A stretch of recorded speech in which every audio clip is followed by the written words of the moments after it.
Tardes a todas y a todos. Vamos a dar inicio a esta última sesión de este ciclo de cursos de empoderamiento político para las mujeres y cómo diseñar una agenda política realista y con perspectiva de género. El día de ayer nos quedamos muy picados en esta clase y Angie va a terminar pues por decirnos cómo diseñar esta agenda. Hoy tenemos una invitada de honor que es mi compañera en la Dirección Estatal de la Ciudad de México, que es la licenciada Nora Arias Contreras. En unos momentos les vamos a poner el video con la trayectoria de ella, porque, bueno, es mucha y se los vamos a poner brevemente y después nos va a hacer favor de acompañarnos con unas palabras y pasamos a la sesión. Entonces, bueno, no sé si me pueden ayudar para transmitir el video de Nora y pues darle la palabra. Muchas gracias. Nora Arias Contreras, integrante de la dirigencia estatal del Partido de la Revolución Democrática PRD en la Ciudad de México, jefa delegacional en Gustavo Madero del 2012 al 2015, diputada local por el Distrito 1 en la séptima legislatura de la Asamblea Legislativa del Distrito Federal del 2015 al 2018, presidenta de la Comisión de Salud y Asistencia Social, licenciada en Administración por la Universidad Autónoma Metropolitana, UAM, y con estudios de la maestría en Administración Pública por el Instituto Nacional de Administración Pública, INAPA. Como delegada recibió el Premio Platoni 2014, el cual se otorga cada año a nivel nacional al mejor presidente municipal y o jefe delegacional. En el 2011, el PRD le otorgó la medalla a la Orden al Esfuerzo Benita Galeano por su distinguida actividad política en favor de la lucha del partido. Consejera nacional del PRD, como jefa delegacional de Gustavo Madero, impulsó la construcción de la primera clínica integral de la mujer, el Centro de Rehabilitación Infantil y la Escuela de Oficios y Talleres para Mujeres.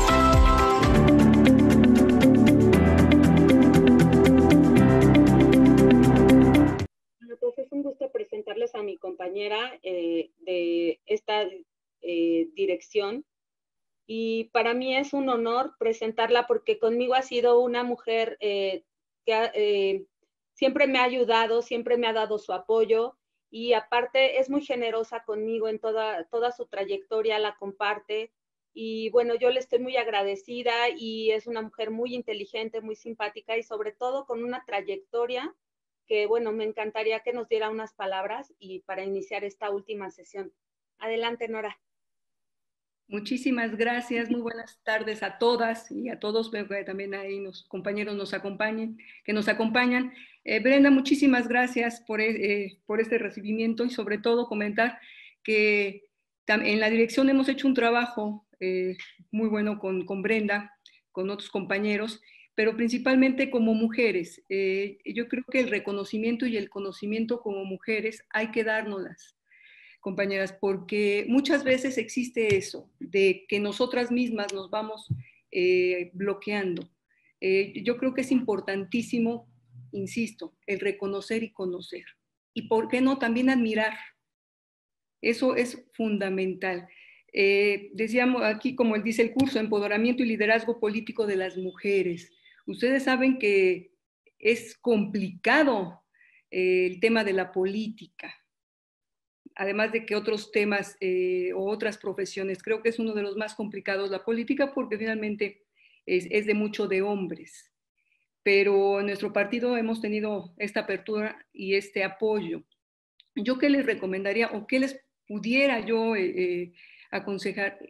Que ustedes fueran muy sinceras y muy congruentes con lo que hacen y con lo que dicen, porque eso es lo que se va a transmitir. Y eso es cuando ustedes van a tener una calidad y autoridad moral para decir las cosas o hacerlas.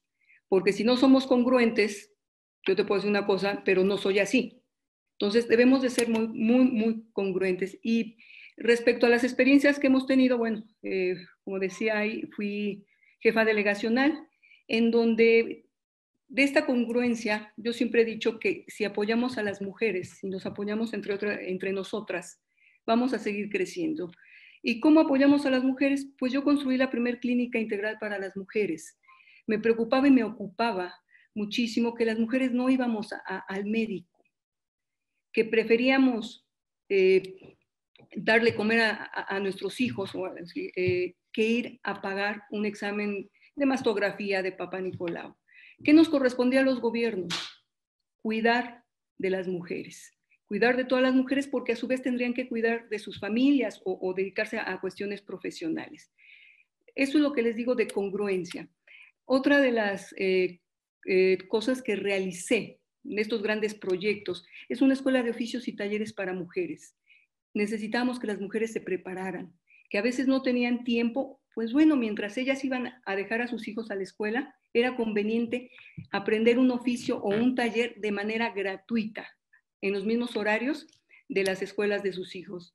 Esto es, podría ser corte y confección, podría ser belleza, podría ser repostería, porque sabíamos que desde su casa este tipo de talleres los podían desarrollar. Siempre habría una vecina a quien arreglar el cabello o a alguien hacerle el traje de 10 de mayo, etcétera, etcétera, y que entre mujeres fuera esta gran organización. Entonces, esos fueron de los dos grandes proyectos que me enorgullece muchísimo decirlos, porque funcionaron muy bien. ¿Y por qué digo funcionaron? Porque, bueno, al gobierno que se encuentra en estos momentos, este tinte mezquino, muchas veces, de cerrar lo que sí funcionaba y de eliminar todo lo que, insisto, todo lo que funcionaba.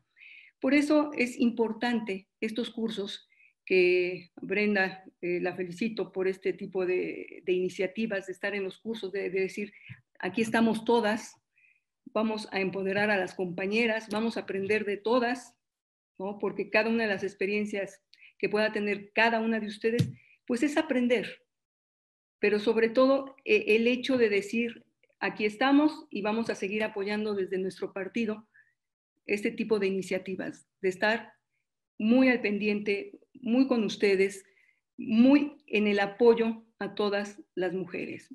Porque si nos apoyamos todas las mujeres, bueno, podremos crecer aún más.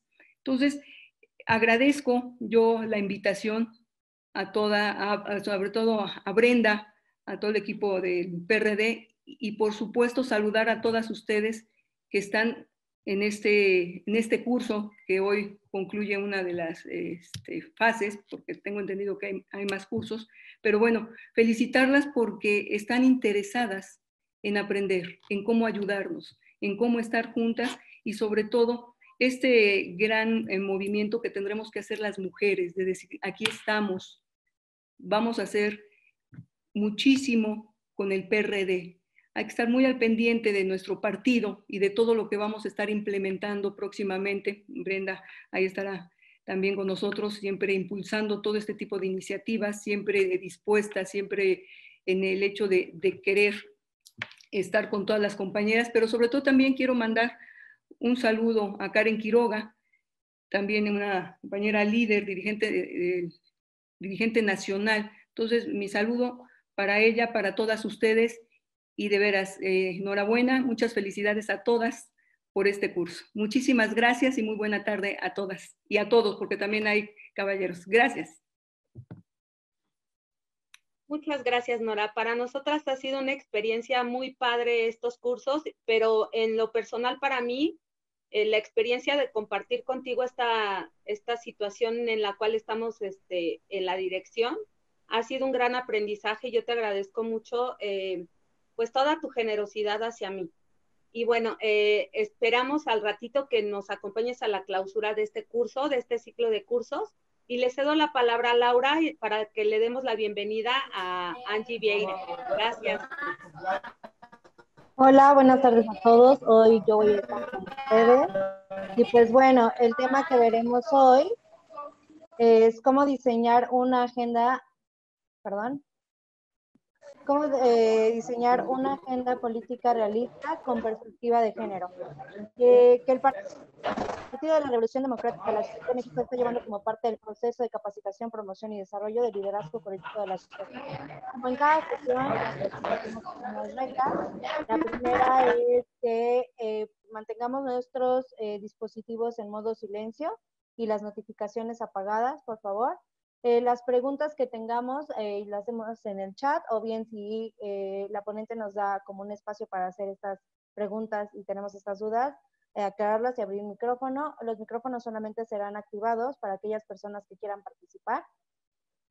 Por favor, durante toda la sesión de inicio a fin, les pedimos que tengan sus cámaras activas, ya que por este medio se va a tomar asistencia. Solamente se tomará asistencia a aquellas personas que permanezcan desde el principio hasta el final de la sesión. Por último, por favor registren en el chat nombre, edad y género, para tomarle su asistencia. No olviden, por favor, todos hacer su evaluación inicial antes de comenzar, o si ya lo hicieron, perfecto.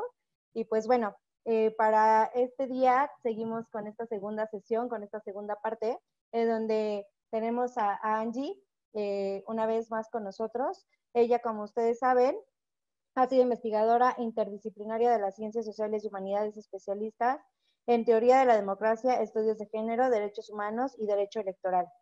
Ha sido ponente en diversos congresos nacionales e internacionales. Ha impartido talleres y conferencias en diversas universidades.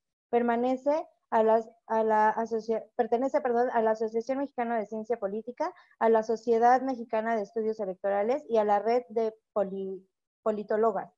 Fue consejera electoral del 38 Consejo Distrital de Instituto Nacional Electoral durante los procesos electorales federales 2017-2018, 2014-2015 y 2011-2012, así como el proceso electoral local del Estado de México 2016-2017.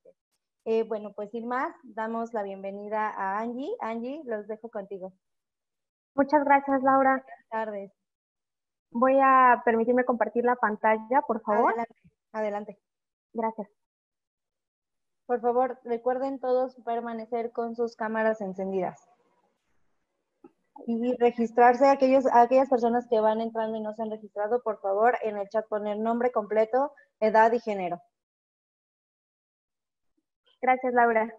Bien, pues buenas tardes nuevamente. Muchas gracias a todos los que están en esta sesión para culminar precisamente este tema del que comenzamos el día de ayer.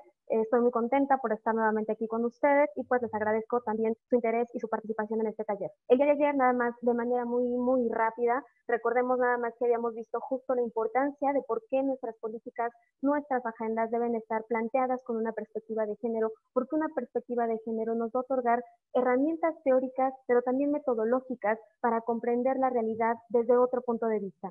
Lo decía ayer de una manera muy visual, quizá de alguna manera, donde decíamos, es como ponernos estas gafas violetas que nos van a permitir mirar desde dónde se podemos explicar la desigualdad que existen entre unas y otros.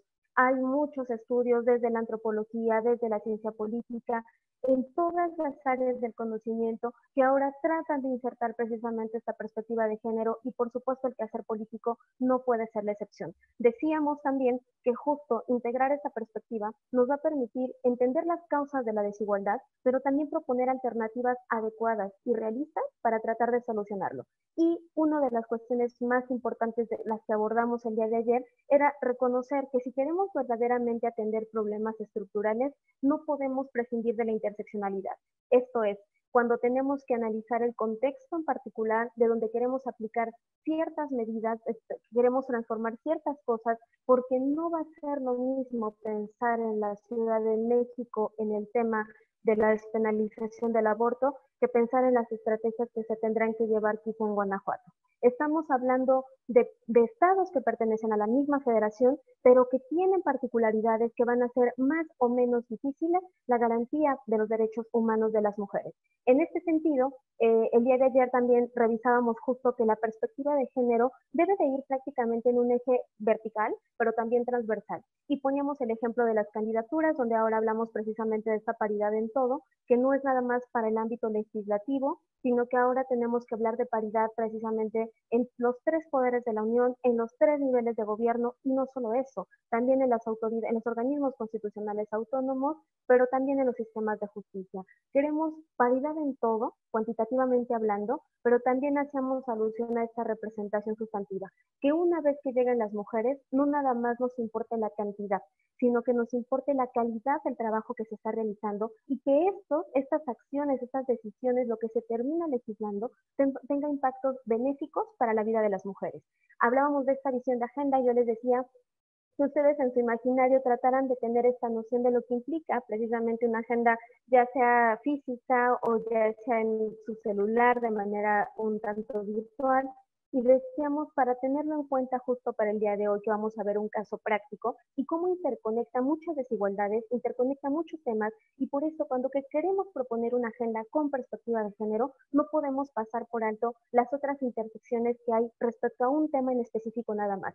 Cómo impactan precisamente estos temas y desde luego, como lo decíamos también ayer, pensar que una agenda es una planificación para tu día, lo que vas a tener que hacer el día de hoy, y entonces ponemos notitas y recaditos, que no se nos olvide hacer tal o cual tarea, pero también tenemos fechas conmemorativas del cumpleaños de no sé quién, y aquí también es importante reivindicar y reconocer trayectorias, por supuesto, como lo decíamos desde ayer, fechas que son importantes en una agenda feminista, pero también ver qué es lo que se ha hecho, es decir, cuáles fueron los caminos que ya hemos andado al año pasado, hace 5 años, hace 10 años, y qué no se ha cumplido para que en este año lo podamos hacer en el mediano, corto o largo plazo, dependiendo de lo que nos estemos planeando. Y decía también en este imaginario que les pedía que ustedes tuvieran, reconocer que cuando estamos hablando de una agenda, necesitamos también de una agenda de contactos para poder realizar muchas veces todos estos objetivos. En este sentido, necesitamos de otros agentes, de otras agentes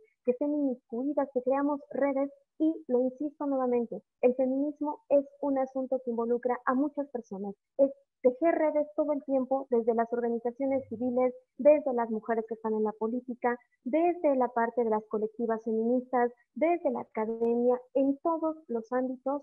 Es importante tejer estas redes porque solamente así incluso podremos ver la integralidad del problema y la integralidad de cómo solucionarlo.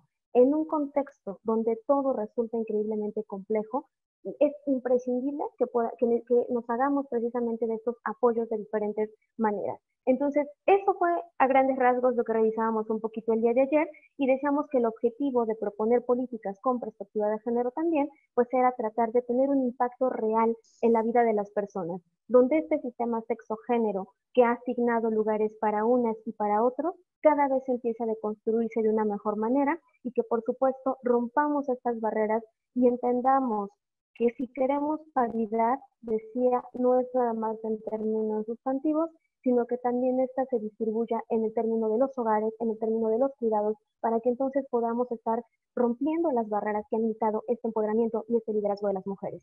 Ayer nos quedamos justo en esta parte donde incluso decíamos que cuando todas estas agendas se traducen en políticas públicas, necesitan ser evaluadas, porque de lo contrario, pues se convierten a veces solamente para intereses cortoplacistas y muchas veces con objetivos propiamente electorales. Entonces, lo que tenemos que mirar es que este tipo de agendas tengan una trascendencia, que se les dé continuidad, y por supuesto es parte de lo que vamos a revisar el día de hoy.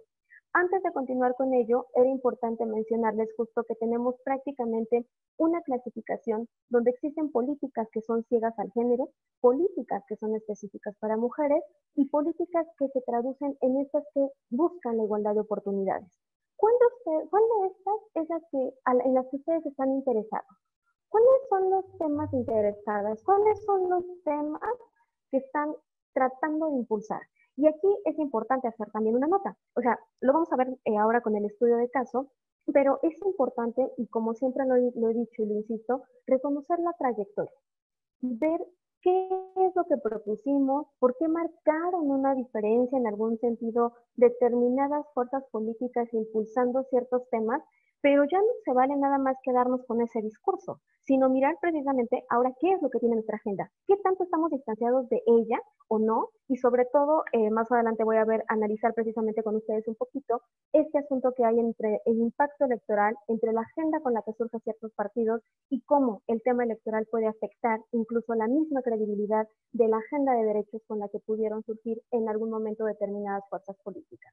Entonces, tenemos estas políticas que son ciegas al género, y decíamos pues que justo son estas políticas, considerando este glosario de mujeres, que no están sustentadas en las necesidades de las mujeres. Es decir, pensamos en, por ejemplo, reducir la desigualdad, pero no miramos que no es lo mismo la desigualdad de una mujer en la Ciudad de México que una mujer indígena a lo mejor. Entonces, se van a agravar ciertas características. Y cuando nos desagregamos o analizamos desde esa manera, la misma medida que pretende reducir brechas de desigualdad no va a tener el mismo impacto para unas y otros. Y peor aún, cuando consideramos que a lo mejor temas como violencia impactan de la misma manera a unos y otras. Ayer decíamos también, la violencia feminicida es producto precisamente de una violencia estructural, pero tenemos que hacer estudios diferenciados para ver que la violencia feminicida no es lo mismo que homicidio. No se puede clasificar de la misma manera porque tiene otras causales y porque tiene también otros efectos. Entonces,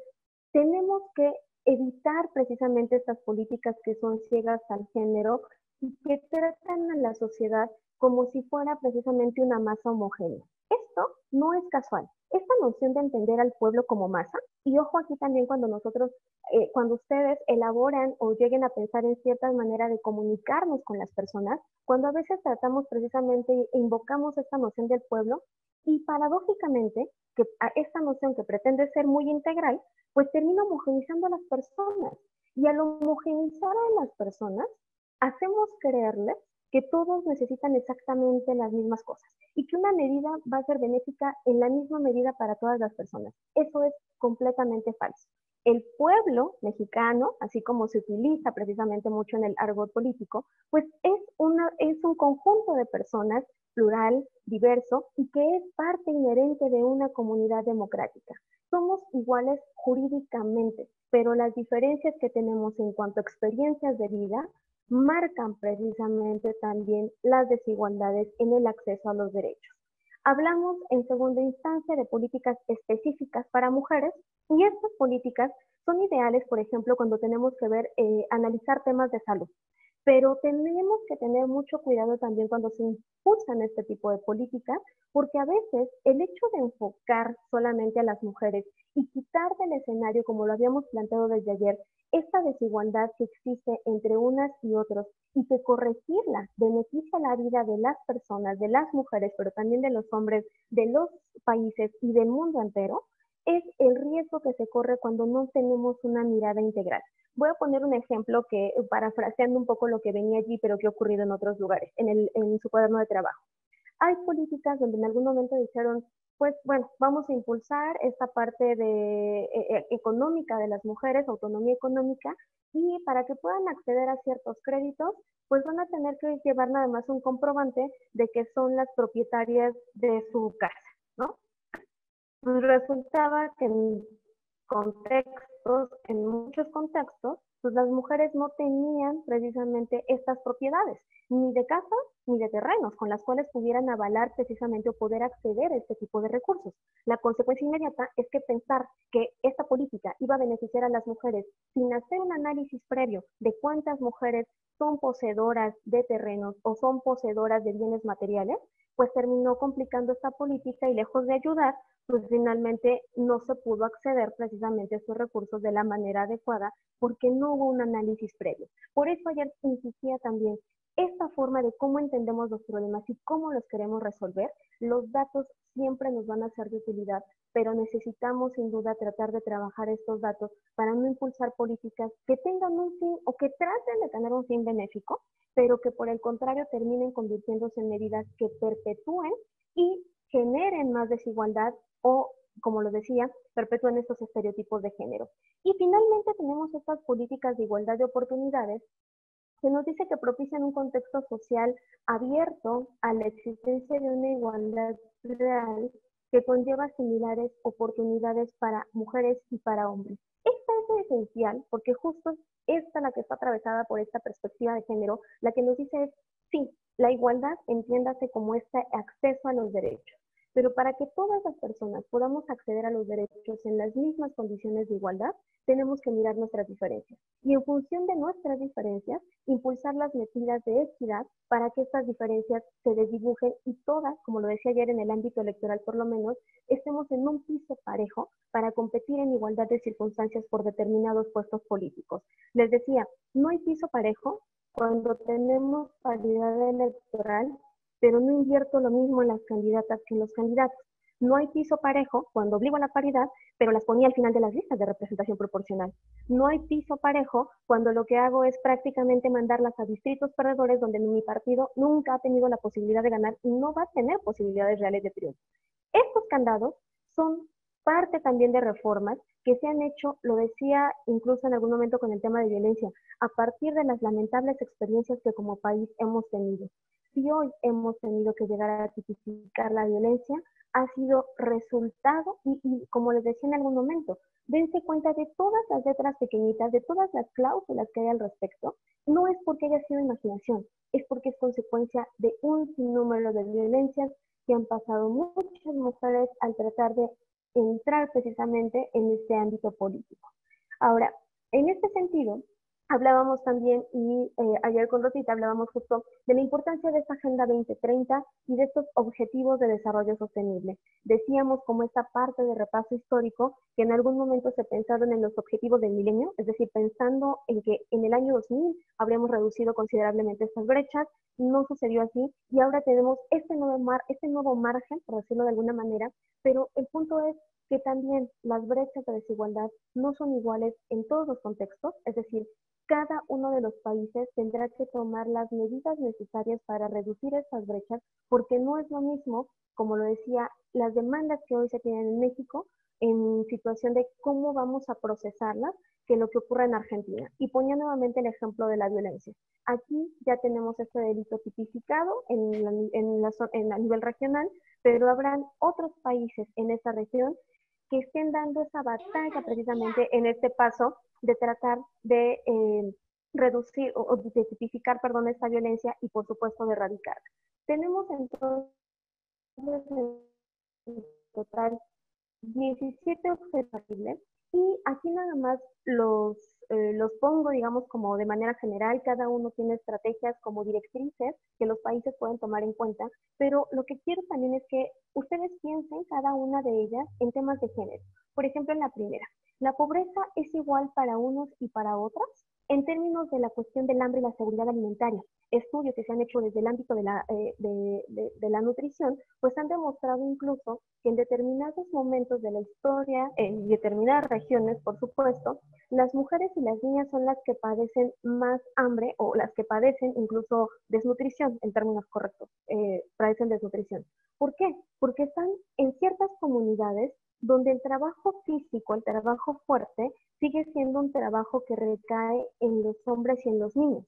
Entonces, para que nuestra familia pueda sostenerse, pues entonces tenemos que asegurar que ellos coman bien, porque el tipo de trabajos que salen a hacer son trabajos más pesados. Entonces, ¿cómo esta cuestión de supervivencia, de esto que en la democracia se conocen como mínimos vitales, la dignidad humana, que todos podamos tener acceso a la alimentación, que es lo más básico para sobrevivir, no esté garantizado, y dos, no esté garantizado tenga impactos diferenciados también? Garantizar una vida sana y de bienestar, que está completamente ligado con lo anterior. Hay datos impresionantes de cuál es la diferencia, por ejemplo, entre las personas que pueden acceder a servicios de salud, que cuentan con un seguro social, y por supuesto el tema de la informalidad también en el trabajo. Al ser trabajos informales, no hay, digamos, esta posibilidad de tener estos seguros, de acceder a seguros sociales, y también lo decíamos ayer de manera muy rápida, las mujeres que en algún momento, que se dedican, perdón, al trabajo doméstico y que no era reconocido su trabajo como tal y no tenían derecho a gozar de seguridad social. Entonces, los impactos son distintos también. La educación inclusiva, y ojo aquí, inclusiva y equitativa nos dice este cuarto objetivo, porque en esta es donde vamos a basar este caso práctico para que a partir de aquí ustedes empiezan a hacer un montón de políticas públicas atravesadas por esta perspectiva, pero no solo eso, considerando también cuáles son las otras variables que siempre tenemos que tomar en cuenta cuando hablemos de un tema en particular, porque estos los podemos sustraer, por decirlo de alguna manera, para el análisis, pero en la vida real, un solo tema trastoca otros temas. Y tenemos aquí el quinto, que tiene que ver justo con lograr la igualdad de género y empoderar a todas las mujeres y las niñas.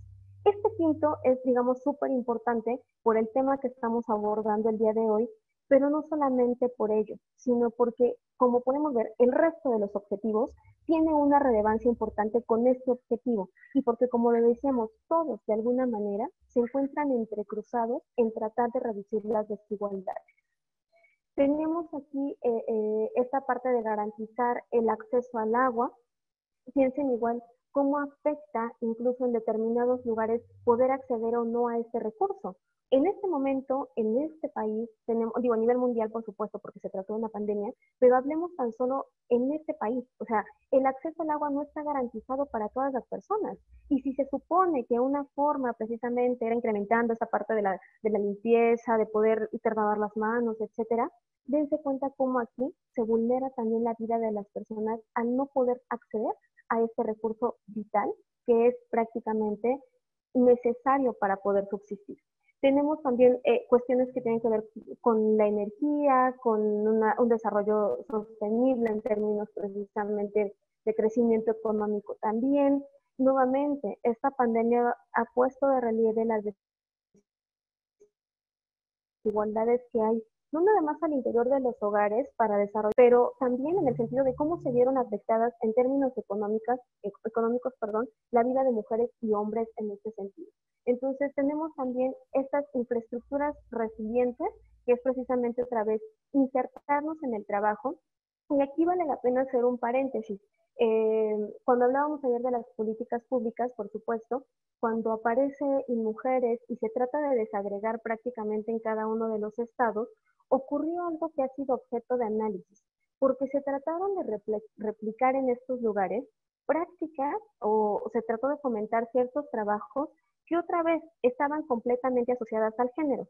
Hoy por hoy, incluso en todos los lugares donde se brindan actividades, digamos, de manera gratuita, talleres de manera gratuita, ha ocurrido que a veces cuando llegan y al taller de repostería y se quiere inscribir un nombre es así como súper extraño, porque pues a los hombres ¿por qué se querían inscribir a un taller de repostería? O las mujeres cuando se quieren inscribir a talleres de electricidad o a talleres de mecánica, pues es como de, ¿cómo vas a venir a este taller? O sea, para eso están los de costura o para eso están los de postres o es tratar de hacer otra vez una perspectiva integral y fomentar la autonomía de las mujeres en términos económicos, pero en la medida de lo posible también tratar de romper estas barreras de que hay oficios o trabajos para unas y para otros. Por supuesto, tenemos también reducir la desigualdad entre los países, que es como un objetivo a nivel global. También estamos hablando, justo, noten cómo todas las palabras tienen que ver con inclusión, con que sean resilientes, en temas de consumo y producción sostenible también, en términos del efecto que hay en el cambio climático para sostener la demanda mundial de alimentos. ¿Cuántos planetas Tierra prácticamente necesitamos? Y dos, el asunto de quiénes trabajan y cómo trabajan precisamente en estas zonas agrícolas. ¿Cómo es considerado el trabajo agrícola en este país? Y si es pagado en función de lo que cuesta producir precisamente y sostener un país en términos alimentarios. Estamos hablando también del tema de mares, que esto digamos es como en términos generales. Sin embargo, lo quería colocar también allí para no omitir ninguno de estos desarrollos. Y el tema de la paz. El tema de la paz también resulta importante porque cuando se hablan de contextos de guerra, las mujeres también tienen, digamos, daños colaterales en funciones de eso y cómo se ha utilizado a nivel histórico muchas veces el cuerpo y la vida de las mujeres con fines bélicos. Esto nada más lo pongo ahí como de relieve para avanzar en lo que nos ocupa el día de hoy y pues justo fortalecer los medios de implementación y revitalizar, la Alianza Mundial para el Desarrollo Sostenible. Cumplirlos, nada más piénsanos en este país, ¿qué tan lejos podemos estar de esto? O sea, hace un año todavía la ONU decía que de no apresurar el paso en acciones afirmativas o en medidas estratégicas para reducir la desigualdad, seguimos estando a 80 años de distancia para que las mujeres y los hombres estemos en igualdad de condiciones. Entonces, esto ya es un marco, digamos, como lo decíamos desde ayer, para que ustedes miren desde dónde pueden empezar a pensar y planear precisamente políticas públicas que busquen ser inclusivas y que por supuesto tengan esta perspectiva de género. Esto es un marco de problemáticas a nivel mundial y que, como lo decía hace un momento también, en cada país tendrán efectos diferenciados. Vamos a esta parte para poner este estudio de caso, este ejemplo precisamente al que les hacía mención desde ayer, que tiene que ver justo con estos temas pendientes para la igualdad sustantiva. Ayer hablábamos justo de esta parte de la representatividad y de estos estudios que se han hecho para revisar y el hecho de que hoy la legislatura de la paridad haya tenido un impacto distinto respecto a los temas que se están discutiendo y respecto a los temas no nada más que se han discutido, sino a los que ya se aprobaron. Entonces, ahí están en los documentos que se les enviaron también, están las ligas para que ustedes puedan acceder a este material. Este documento que se llama ¿Qué temas legisla? Precisamente la 64ª legislatura, que es la que hace Lorena Vázquez Correa, les decía, es una investigación que surge ahí del Instituto Belisario Domínguez, y ella investiga y demuestra precisamente que en temas, hace un análisis en todos los temas, en todos los decretos y todo lo que se ha reformado en salud, educación, etcétera. Y en temas de igualdad sustantiva nos dice que prácticamente han sido 12 temas los que han cobrado relevancia en esta legislatura que anteriormente no había ocurrido o que se habían quedado congelados por mucho tiempo. Uno de ellos es el que tiene que ver justo con la reforma constitucional en paridad en todo, y por supuesto el segundo aspecto pues tiene que ver con cómo a partir de esta paridad en todo tenemos que impulsar también que se traduzca o se traslade precisamente a las leyes reglamentarias, que pues ha sido la Ley General de Instituciones y Procedimientos Electorales, pero también pues en el caso de la ley, hablando específicamente de participación política. Tenemos justo la reciente también reforma de derechos contra las mujeres en razón de género, que es apenas de abril de este año. Tenemos el asunto de la seguridad social para trabajadoras del hogar, que era lo que les decía hace un momento, la prisión preventiva oficiosa por feminicidio y abuso o violencia sexual contra menores, también fue otra de las reformas que ocurrió en esta legislatura. La ley de amnistía para personas sentenciadas por aborto, aquí voy a hacer un paréntesis nada más para decir lo que incluso Lorena lo menciona, es solo bajo ciertas circunstancias, y vamos a ver ahorita qué es lo que ha pasado con el aborto en este país. El tema del matrimonio infantil, que como una medida para tratar de evitar esta práctica, es que ahora el matrimonio sea únicamente para personas que sean mayores de edad. El tema del lenguaje incluyente también, que tuvo una relación con la reforma a la Ley Federal de las Entidades Paraestatales. La paridad en la banca de desarrollo, también en temas de su integración, que también paulatinamente el Consejo Directivo está integrado o conformado más bien de manera paritaria. La licencia de maternidad para personal militar, donde pueden transferir semanas de maternidad posteriores al parto, o bien donde se agregan, digamos, una cuestión de temporalidad, 2 meses si sus hijos o hijas nacen con alguna discapacidad. La licencia laboral para trabajadores con hijos enfermos, que esto fue todo un tema también. Ustedes recordarán cuando hubo toda una movilización mediática, precisamente por el tema, no nada más de los medicamentos para los niños y niñas con cáncer, sí, y que sigue estando al final de cuentas en el debate, en la agenda pública precisamente. Y en esta legislatura lo que ocurrió es que también uno de esos efectos benéficos que tuvo, digo, ahorita queda un asunto importante por resolver, pero fue precisamente que los padres o madres con hijos que padecen esta enfermedad, pues puedan disponer también, ausentarse, poder contar con algunas licencias que irán de 1 a 28 días, y estas las podrán pedir, digamos, durante 3 años prácticamente, sin exceder 364 días en total, digamos, dentro de esta temporalidad. Entonces, es allí como esta parte del tema de del trabajo, del cuidado, cómo atraviesa una reforma donde ya no nada más está dirigida para las madres, sino también para los padres, en este sentido de que unos y otras son responsables precisamente de esta parte del cuidado. O sea, al menos en términos, digamos, formales de cómo está redactado, hay una inclusión ya. La otra parte, la más difícil sin duda, lo he insistido desde el principio, es la transformación cultural. De nada nos sirve tener decretos, leyes, un montón de cosas, digo, sirven en tanto nos podemos sostener de ellos para exigir derechos, pero no perdamos de vista que a la par debe existir también un cambio sociocultural. Y tenemos también un tema que tiene que ver aquí con la Comisión de Juventud, y que se le agrega también esta parte de diversidad sexual, en el sentido de que cada vez el tema de la diversidad sexual adquiere relevancia ya no nada más a nivel Ciudad de México, sino también a nivel nacional. Y esto es importante decirlo también antes de pasar a nuestro estudio de caso, porque nosotros estamos analizando o vamos a analizar precisamente este tema bajo este contexto de lo que es la Ciudad de México. Pero lo importante es darnos cuenta que la Ciudad de México por momentos parece que es un oasis en este desierto llamado República Mexicana, porque muchos de los derechos que hoy tenemos aquí, o sea, no son los mismos en todas las entidades federativas.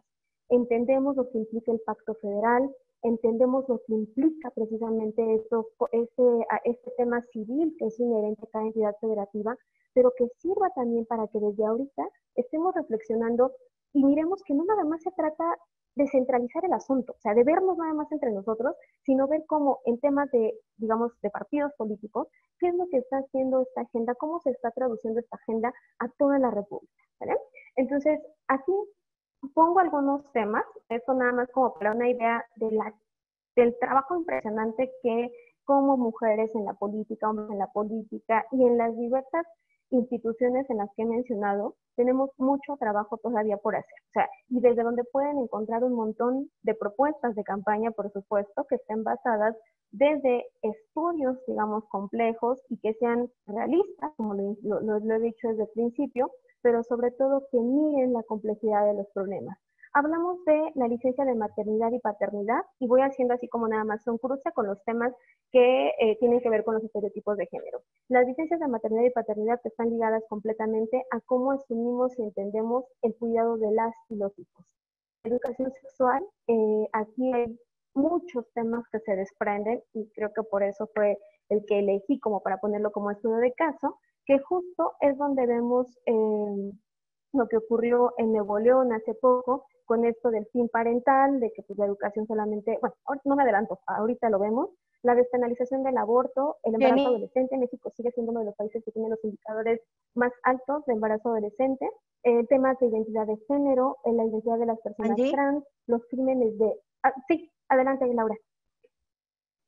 Se te está cortando un poco, entonces se te corta tu voz. No sé si puedes regresar un poquito porque se te está cortando mucho y aparte te estás pasmando un poco en el video, te está pasmando un poco. Entonces nada, si puedes regresar un poquito para que te escuchemos bien. Claro que sí, Lau. Y déjame checar, activar ahora la otra. Un segundito. Sí, ¿sí me escuchas? Hola, hola. Yo sí te escucho, Laura. No te escucho ya. Lau, sí se escucha, Angie, se escucha un poquito mejor. No sé, las demás podrían decirnos por vía chat, por favor.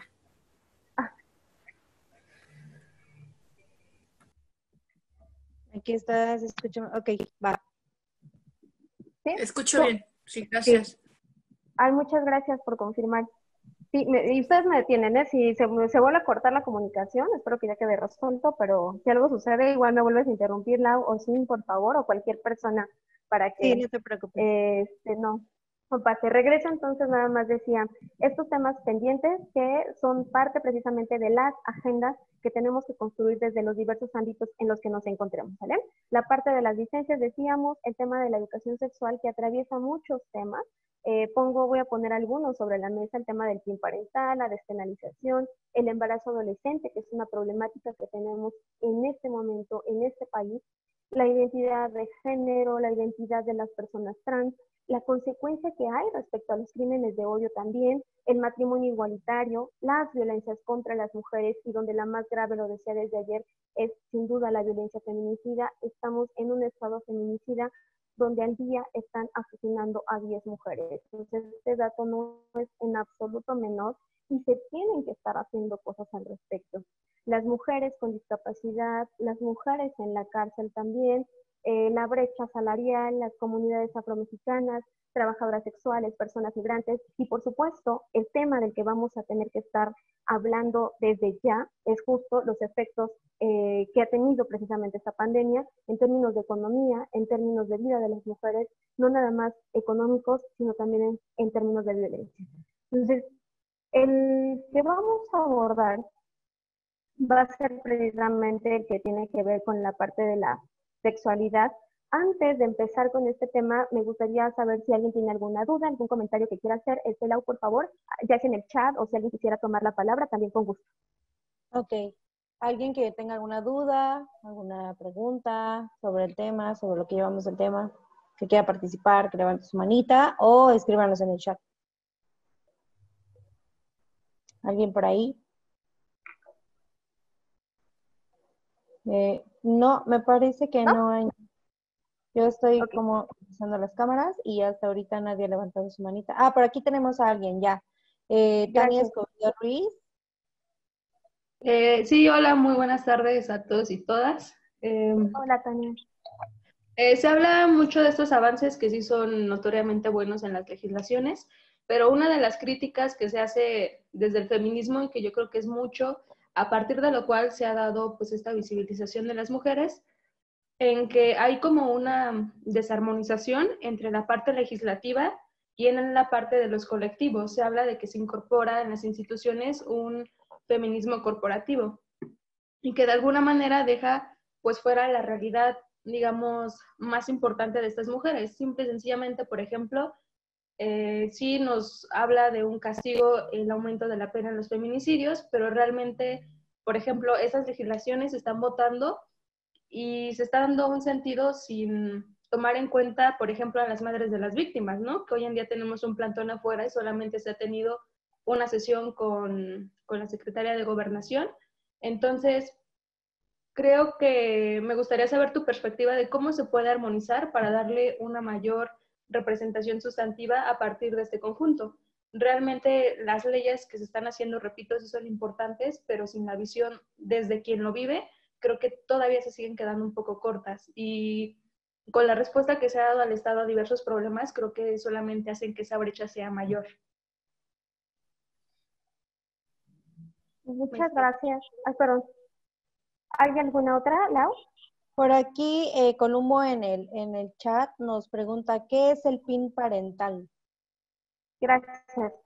Ahora voy a explicarlo, lo voy a mencionar, digamos, porque es parte del estudio de caso, pero tratando de dar una respuesta a la pregunta concreta que justo nos acaban de plantear y que es uno de los grandes problemas precisamente al que nos encontramos, e insisto, o sea, armonizar las legislaciones en los estados, y por eso es tan importante el papel que juegan las fuerzas políticas, porque para legislar, precisamente en función de nuestra división de poderes, eso es algo que solamente van a poder hacer ellos, o sea, y ellas, en conjunto cambiar las leyes, que esos derechos aparezcan precisamente, y que aparezcan con una perspectiva de género. Pero que hace un punto increíblemente medular, que es justo no considerar las experiencias de vida de las personas. Estas ideas que se han tratado de insertar de parlamento abierto no van a servir de nada si no se toma en cuenta precisamente la afectación a la vida de las personas. Voy a poner este ejemplo, pero es uno de los ejemplos benéficos, por decirlo de alguna manera, que ha existido, digamos, en este país y que hoy tenemos como marco, no se ha traducido de la misma manera en todos. Y hay otro aspecto importante que también, si bien no lo dijiste explícitamente, es algo en lo que tenemos que tener mucho cuidado. O sea, incrementar penas, pero no trabajar al mismo tiempo esta cuestión educativa, sociocultural, transformadora, hace que esté separada precisamente la experiencia de vida de las personas de la ley.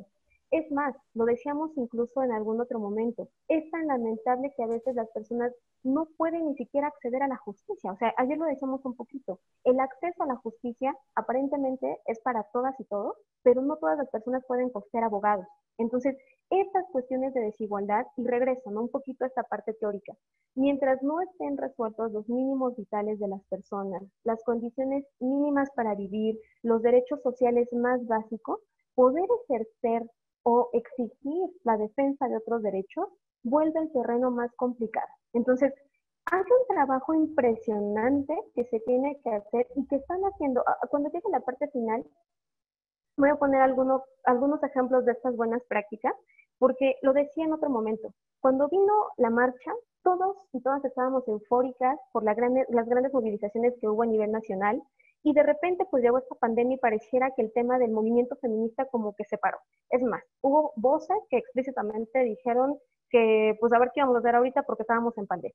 Y va una de las cosas más rápidas que hicieron. Cuando redujeron los presupuestos precisamente para los refugios, las ONG hicieron una movilización impresionante para poder seguir atendiendo estos casos de violencia.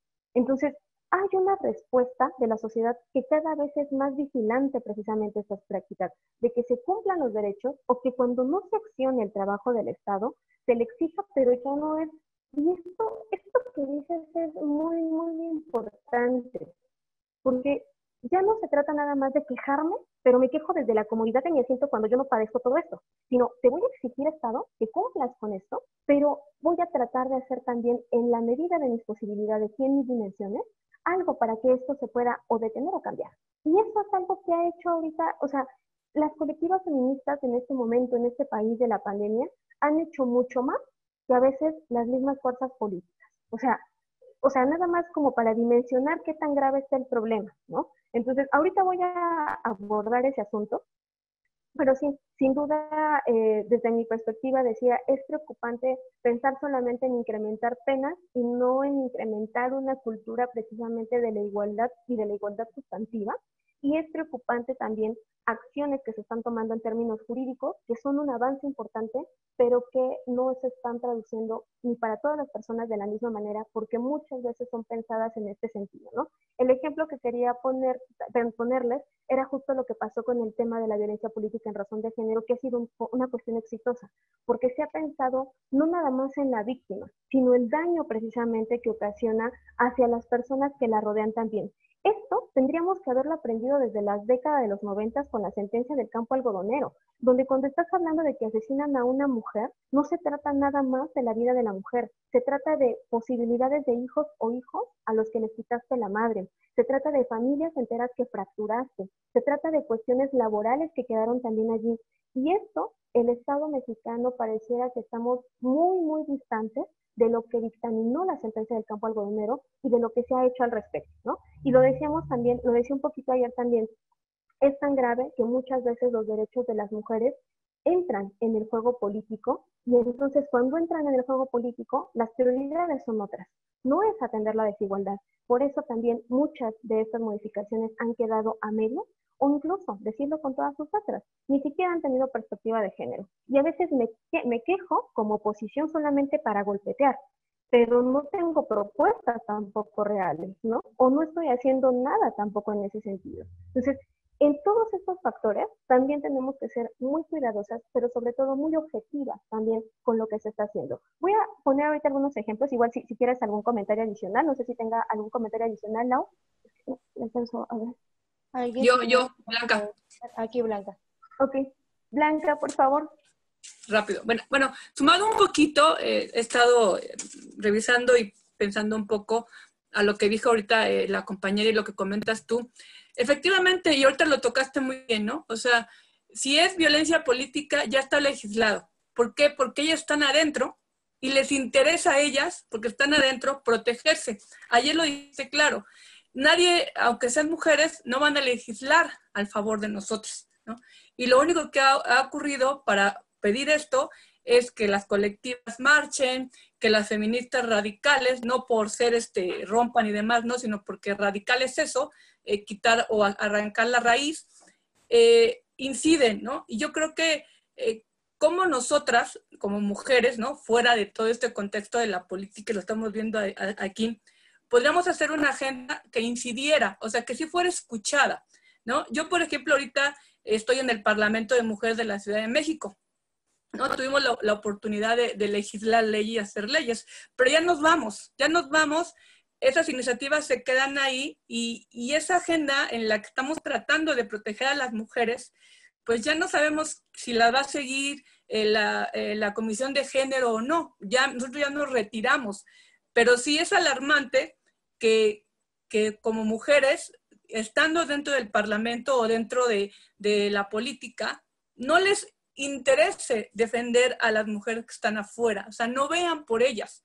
O sea, sí, bien bonito, ¿no? La violencia política por razón de género en favor de la mujer está avanzando y sigue avanzando. El local, el federal, todas están trabajando a favor de cómo hacerle nosotras, que estamos a lo mejor fuera del contexto o dentro de la política, hacer que esto, ¿cómo lo puedo yo presentar? Decirle, digo, en el Parlamento, pues sí, ¿no? Corren, dictaminan y se va la iniciativa. Pero una vez fuera, pues Ahora, ¿qué hacemos, no? ¿Cómo protegernos? Bien lo dijo la compañera, ¿no? Si no es por colectivas, gritar y hacer y pararme afuera, nada avanza. ¿Cómo hacer que que esta agenda de género quede dentro y poderla hacer que marche? O sea, darle un seguimiento y que de veras se preocupe por esto de las mujeres. O sea, no nada más por las mujeres políticas, sino por esto de las mujeres que somos varias, y sobre todo también esas comunidades indígenas, esas mujeres a veces ni siquiera el español te hablan, ¿no? O sea, su lengua originaria es muy distinta. Y yo ahorita, por ejemplo, he revisado la ley de género, la ley de las mujeres de la Ciudad de México, y ni siquiera está actualizada. O sea, ni siquiera está actualizada. Hay muchas deficiencias, las estamos revisando, pero a nadie le interesa. Lo real es que a nadie le interesa. Y tú lo dijiste bien ayer, ni a las mismas mujeres políticas que están dentro de los partidos lo van a hacer. ¿Qué haríamos? ¿O qué haría yo como Blanca? Eso sería todo. Gracias, Blanca. Gracias, Blanca. Muchas gracias por tu intervención. Y nada más, justo como para acotarlo, ¿no? En este sentido. No es que las mujeres, porque entran a la política, lo decía ayer, van a legislar a favor de las mujeres. Pero eso no significa tampoco, o sea, y esto por la experiencia misma, que no haya ninguna que no esté interesada precisamente en estos temas. Y creo que el mensaje más bien tendría que ser este, o sea, que y lo decía desde ayer, ¿no? O sea, las cosas que han beneficiado en muchos sentidos a las mujeres es cuando se han brincado las barreras partidistas, cuando han entendido que hay derechos precisamente que como mujeres nos trastocan a todas, independientemente de la fuerza política en la que te encuentres, ¿vale? Ahora, tú me preguntas y me pones una cuestión de verdad súper compleja, Blanca, en el hecho de decir, ¿qué hago yo como Blanca, no? Y como yo te diría, como Blanca, has estado en un lugar donde has tratado de impulsar precisamente una agenda que tiene perspectiva de género y que trata de atender derechos de las mujeres. Nosotras, quienes estén en asociaciones civiles, desde ahí también lo podemos hacer, pero lo hacemos desde la academia y lo hacemos desde nuestras casas. Hay una cuestión bien importante, y esto es a veces la desesperación en la que nos lleva cuando estamos tan, digamos, como entre comprometidas, pero a veces en estos temas, porque de repente es inevitable la frustración. O sea, es inevitable revisar que una abogada diga, hace 20 años dijeron esto y parece que no hemos avanzado nada. Es inevitable ver que tú hace 5 años marchaste en contra de la violencia y la violencia parece que no para, sino que sube. Entonces, esto llega a un punto donde resulta hasta cierto punto angustiante, resulta molesto, porque dices, ¿qué es lo que se está haciendo? Y porque pareciera a veces que el trabajo que se hace a título individual no tiene ningún efecto.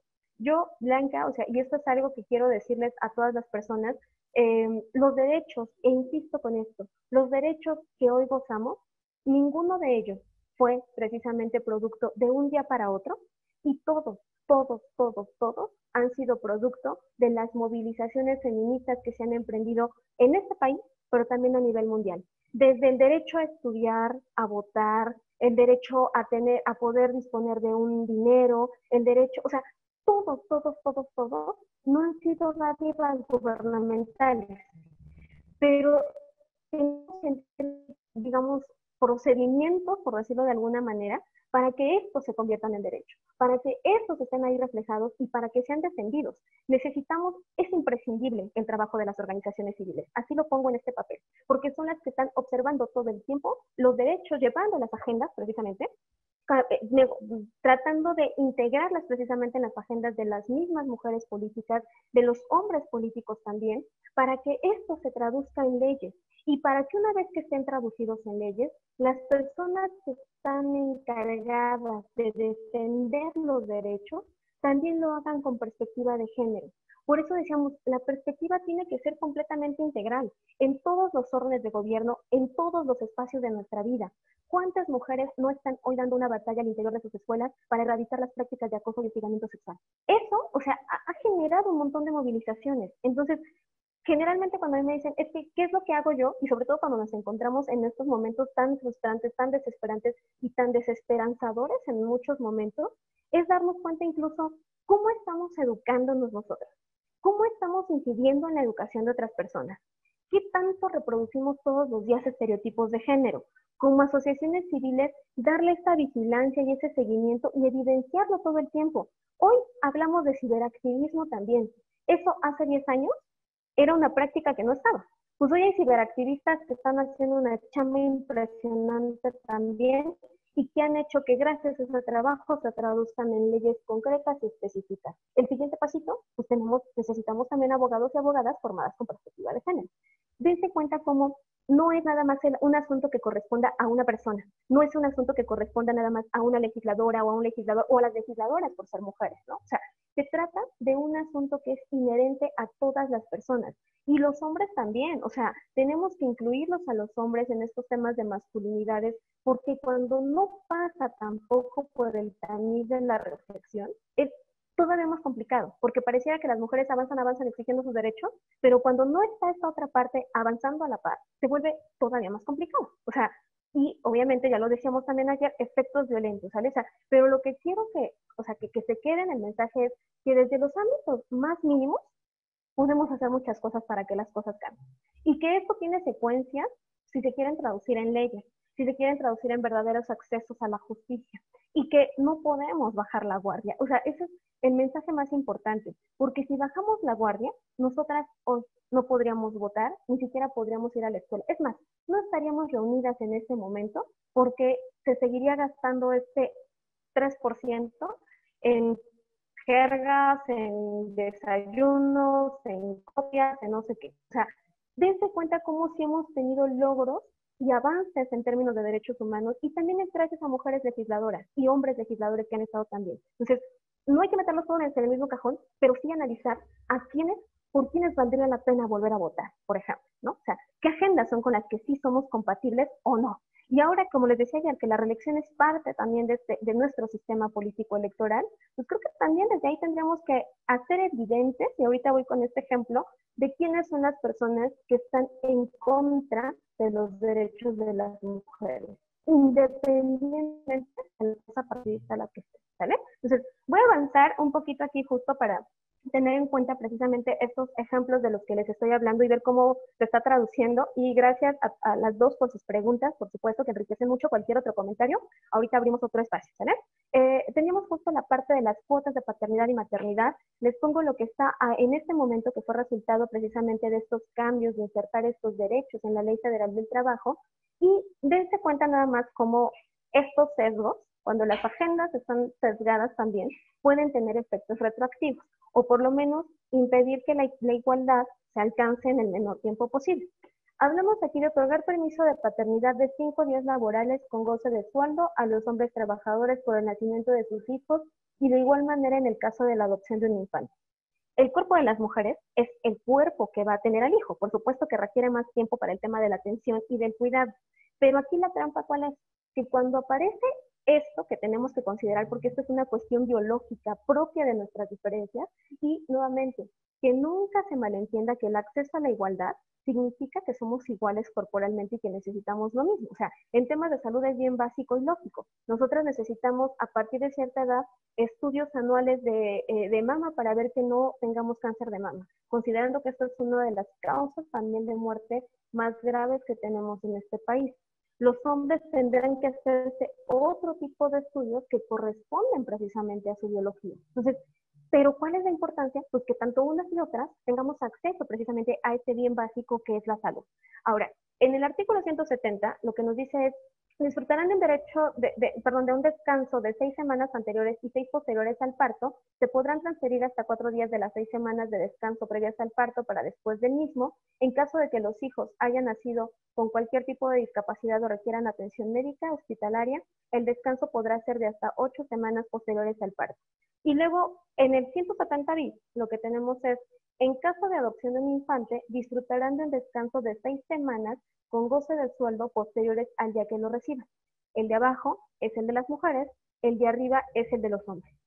Entendemos que cuando son cuestiones biológicas, las mujeres vamos a necesitar más tiempo para recuperarnos, estar listas, digamos, como previas al parto, recuperarnos posteriores al parto. Pero ¿por qué cuando se trata de la adopción de un infante, no están más parejas estas cuestiones? O sea, el problema en el fondo es que las leyes pensadas así, otra vez hacen que el tema del cuidado, dése cuenta, recaiga más en unas que en otras. y que luego terminamos diciendo que los hijos siempre van a estar mejor con las madres porque nosotras tenemos un instinto natural y las podemos ver, y no es cierto. También hay que decir que hay niños y niñas que prefieren estar con sus padres y que por eso hoy se ha insertado precisamente esta lógica de que lo que debe primar es el interior superior de la niñez. Entonces, de construir estos estereotipos implica de construirlos desde cómo educamos a los niños y niñas al interior de los hogares hasta cómo redactamos las leyes. Entonces, por eso les digo, el asunto no es nada sencillo, ¿sale? Y por supuesto, aquí lo pongo nada más como una pregunta, esto cuando tenemos derecho a seguros, digamos, a nuestros derechos laborales, pero cuando no se tienen estos derechos laborales, pues bueno, o sea, mirar cómo las barreras de desigualdad en el trabajo informal complican todavía esto, ¿no? O sea, hace una semana, sin embargo, publicaba precisamente una nota de lo complicado que fue para madres, o sea, madres solteras en las zonas más pobres de la Ciudad de México, poder cumplir con las tareas que les pedían a sus hijos, porque solamente disponían de un aparato celular y para que lo pudieran mandar las tareas de sus hijos, tenían que esperar a las 8 de la noche que ellas regresaran para que entonces pudieran ir a la red abierta más cercana y poder enviar las tareas. O sea, la pandemia nos ha dejado un montón de ejemplos para ver las desigualdades tan abismales que tenemos en este país. ¿Cuántos teléfonos celulares tienen ustedes en su casa, por ejemplo? Tenemos servicio a internet y por eso podemos estar conectadas en este momento o a la hora en que nos digan. ¿Todas las personas pueden hacer eso? La educación para unos y para otras no fue igual. Entonces, y si le aumentamos el tema del cuidado de con quién vamos a dejar a los hijos, el asunto se vuelve todavía mucho más grave, ¿no? O sea, vamos, y por supuesto, ¿no? O sea, sí, el mensaje era parar, pero entender también que no todas las personas podían parar, porque de eso depende poder comer este día, ni siquiera la semana, este día. Entonces, tenemos que ser conscientes de todas esas desigualdades que hay. Ahora sí, y respondiendo por un poquito a la pregunta que nos hacían hace un momentito, esta parte del PIN parental. Y retomo este eje de la educación sexual para analizar un caso nada más. Educación sexual se dice en 2 palabras, pero trató con un montón de temas y trató con un montón de asuntos que tendrían que estar considerados cuando planeamos estas agendas en función de este tema. El PIN parental es limitar a los centros escolares para brindar una educación sexual abierta y plural. ¿Esto qué quiere decir? Traducido como de una manera un poquito más sencilla, pues que los padres tienen que dar una autorización previa para decidir si están de acuerdo con que sus hijos reciban educación sexual. Y pues por supuesto, esto fue una iniciativa que se presentó en el estado de Nuevo León, pero no crean que es el único estado que ha tenido, digamos, como estas pretensiones, digamos, al menos desde estos secretos a voces que a veces se saben, pues Guanajuato tampoco, digamos, como ha estado exento de este tipo de pretensiones, ¿no? Donde sí se llevó a cabo la discusión fue en el estado de Nuevo León, esto ocurrió el mes pasado, y lo que se pretendía precisamente era aprobar una ley del PIN parental, donde los padres decidieran previamente, les digo, si podían tener sus hijos este acceso a educación sexual. O sea, que solamente esta parte recayera en las familias, en los padres, ¿no? Aquí tenemos un problema, o sea, gravísimo, gravísimo, gravísimo, porque estamos nada más un dato como para tratar de ligar las cuestiones y ver cómo de un tema nos brincamos a otro tema, pero que serían constitutivos también de la educación sexual. En México ocupa el primer lugar en abuso sexual infantil con 5.4 millones de casos por año. O sea, esto según datos de la OCDE. ¿Qué quiere decir esto? ¿Y cómo hacemos un puente entre una cosa con la otra? ¿Qué tiene que ver? Pues tiene que ver precisamente en cómo educamos también a los niños. O sea, dejando esta responsabilidad exclusivamente en la decisión de los padres, o sea, no es, y no te sé otra vez, ¿no? O sea, como en temas de despenalización del aborto, de aborto adolescente, se asume a veces como si todas las personas tuvieran acceso a la misma educación sexual. Y esto también es una mentira. O sea, piensen ustedes tan solo en sus círculos más cercanos. Cuando los niños y niñas están chiquitas, ¿cuántas denominaciones utilizamos para hacer referencia a sus órganos sexuales? ¿A cuántos les hablamos, digamos, de la manera adecuada para que no tuviéramos que estar ocultando este tipo de información? Y hay un tema central que salió también hace algunos años, donde como parte de esta socialización, a veces obligamos a los niños y niñas menores a que siempre se tengan que despedir de beso de la gente. Y asumimos que eso es prácticamente su obligación y si no lo hacen casi decimos que son niños o niñas maleducados. Esto, vinculado con esta lógica del abuso sexual, lo que tú no estás dejando en el fondo es que las otras personas pueden decidir sobre tu cuerpo. Que si a ti te choca que te besen, no importa, porque lo importante es que parezcas un niño o una niña bien educada y te dejes besar por todo el mundo que te quiere besar. El riesgo de esta práctica que parece nada se ha traducido en que los niños no puedan precisamente, no tengan, digamos, como estas herramientas para accionar cuando se está tratando precisamente de abuso sexual infantil. Y que ocurre en estas mismas estadísticas, la mayor parte de ellos al interior de sus propios hogares. Pensemos esto traducido en que solamente se decida esta educación sexual abierta y plural en términos de la aprobación o desaprobación de los padres. Otro segundo tema, esta parte de las infancias trans que en los últimos años han cobrado relevancia y que hay países que oficialmente reconocen este tercer género o este género no binario, es decir, aquellos que no se asocian como hombres o como mujeres, pero no nada más eso. Este tercer género también se ha impulsado en algunos países para que cuando una persona nace como persona intersexual, es decir, que sus órganos sexuales no están definidos como masculinos o como femeninos, pueda tener, digamos, ciertos procesos de desarrollo para que entonces en algún momento él pueda decidir si prefiere identificarse como hombre o como mujer. En este tema estamos lejísimos todavía en este país. O sea, nada más para que se den cuenta de todos los que están como por allí pendientes y que son inherentes a este mismo. El tema del matrimonio igualitario en la Ciudad de México. Este tema que ha cobrado relevancia no nada más a nivel Ciudad de México, sino también en otras entidades de la Federación, pero no nada más eso. O sea, recordemos también que cuando esto ocurre en Ciudad de México, hay una respuesta de muchas entidades federativas para entonces poner en sus códigos civiles que la vida se va a entender desde el momento entre la unión prácticamente entre un óvulo y un espermatozoide, ¿no? O sea, que desde ahí empieza la vida humana.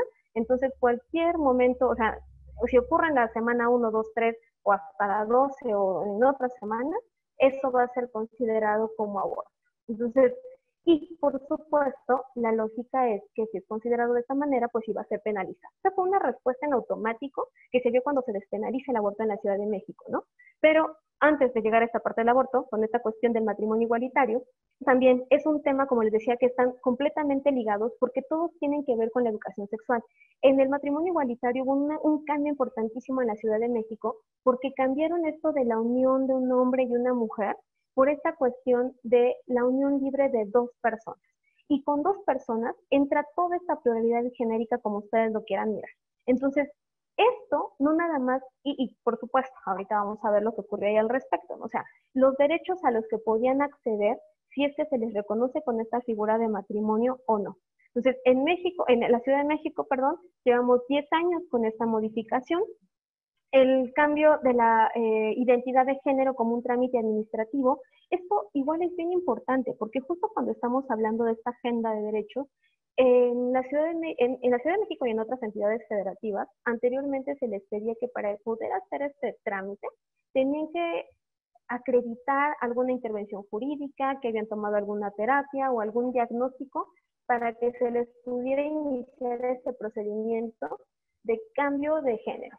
Esto en la Ciudad de México, lo que ocurrió precisamente es que basta la voluntad y una serie de documentos administrativos, nada más, es un trámite gratuito, para que puedan acceder a este cambio. Entonces, ¿cómo hemos avanzado precisamente en la agenda? Pero otra vez, no pierdan de vista y lo que tienen que hacer, lo que tendrían que proponer quizá las mujeres políticas y hombres políticos, ya no en la Ciudad de México, en las otras entidades federativas.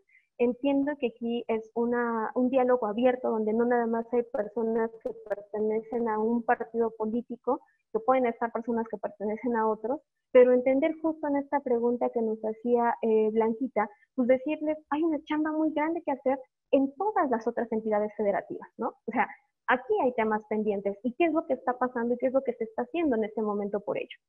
Aquí pongo dos temas de la Corte, donde decía que la exclusión de las parejas del mismo sexo del matrimonio, el hecho de que exista un régimen similar pero distinto al matrimonio y que por ello se les impide el acceso a las parejas del mismo sexo, es discriminatorio.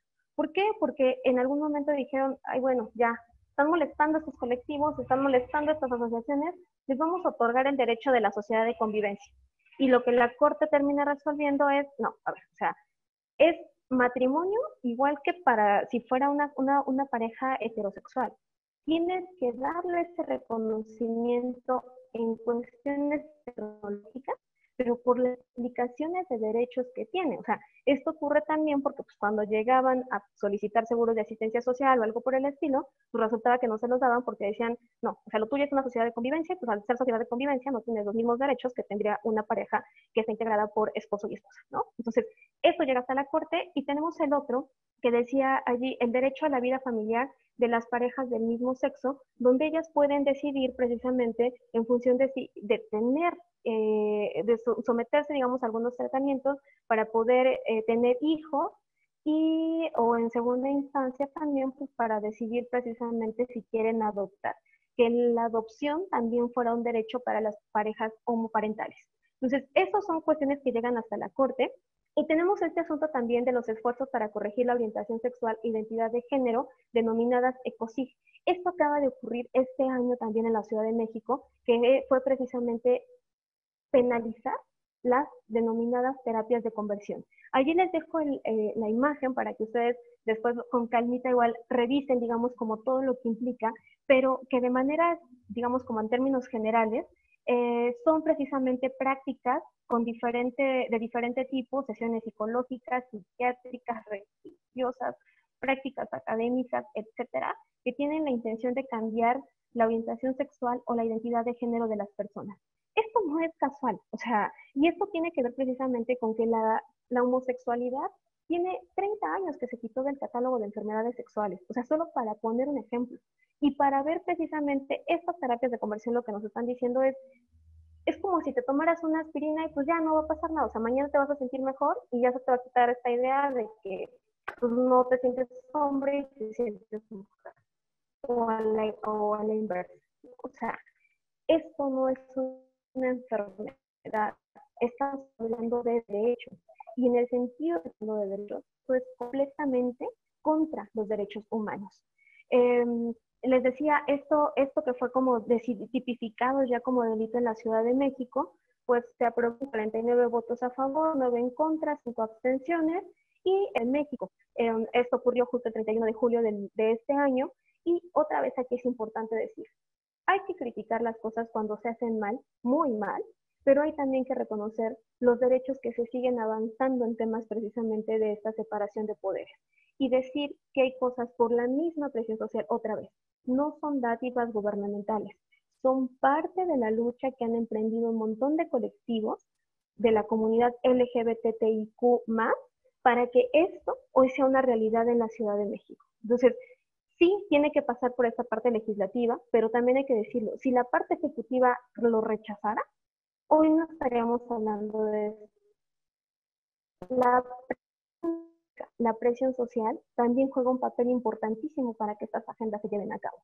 Hay nada más justo lo que les decía al principio, bueno, hace un momentito cuando respondí un poco a la pregunta de Blanca, es importante revisar quiénes votan a favor y quiénes votan en contra, porque son personas que explícitamente no están, digamos, a favor de una agenda de género ni de una agenda de mujeres.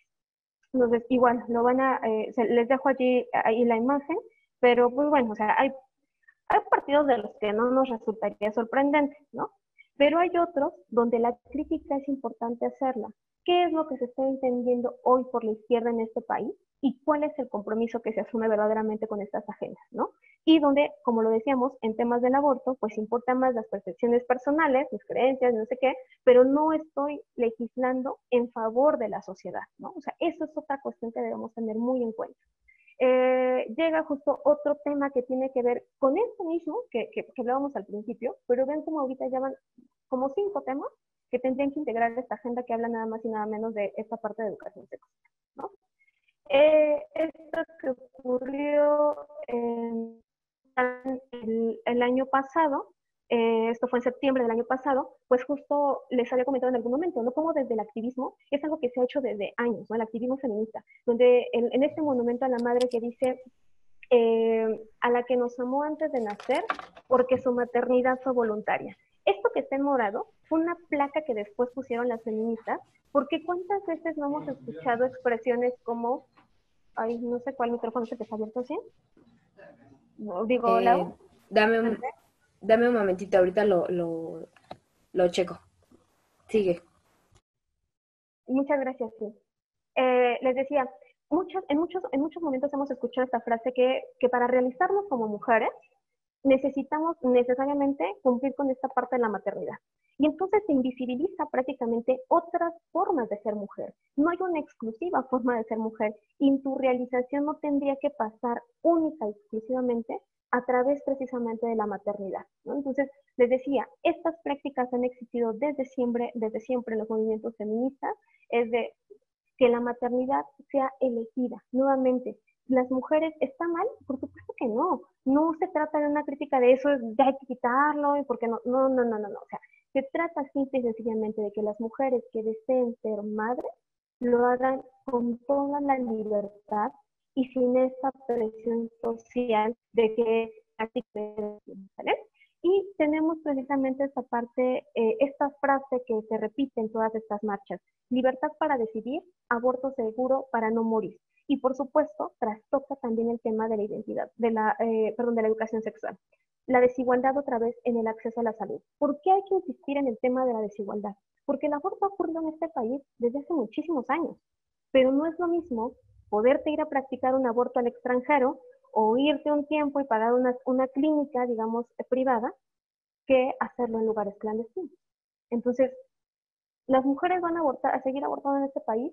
Sí, pero justo también en las condiciones en las que están abortando las mujeres es en las que tendríamos que estar pensando.